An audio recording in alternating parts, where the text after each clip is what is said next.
out to the end of my launch cable. So now we have basically referenced this out. So this is now my first event and my 0 location. So it's event number 1 and my 0 location. If I were to scroll back, you can see it's grayed out. This is my launch cable here. So we're no longer taking into account any of these readings or measurements, which is ideally what I want to do.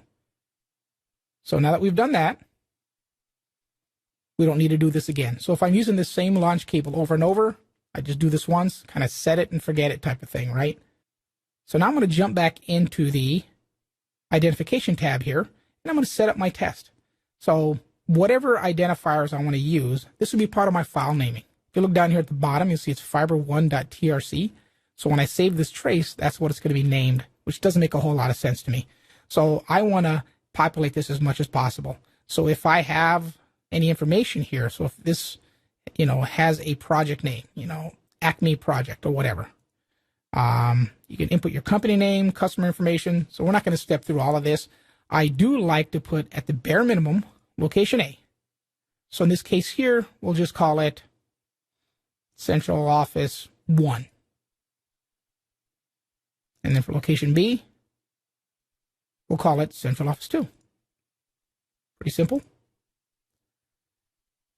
And so we're testing from Central Office 1 to Central Office 2 on the Acme project, or the Acme job ID. From A to B, our fiber ID is fiber number 1. So if I was starting at fiber number 13, I would put 13 here, and I want it to increment. But you notice all this information, my file name still has not populated. So if I want to include any of these identifiers in the name, I can do that.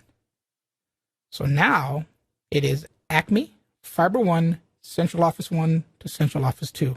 So this makes a lot more sense. I'll go ahead and hit OK. Now you'll see down here at the bottom, this is what my next file name is going to be when I save it. So I don't need to do any more of the identifiers.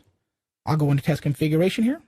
If I need to set the index of refraction, which is basically the speed of light in that particular material, this is a piece of information that you would get from the fiber white sheet. You could input that here. If you don't know it, just stick with default for now. This should cover most of, or be close enough or accurate enough for most of the testing you do with single mode fiber. If you do know this index of refraction, if you have that information available, it's good to go in there and populate that for the highest level of accuracy. So in this case here, I'll just leave it right at default. Over here to the right is detection threshold. If I'm testing through a splitter, say a 1x32 splitter, it has about 14 to 18 dB of loss.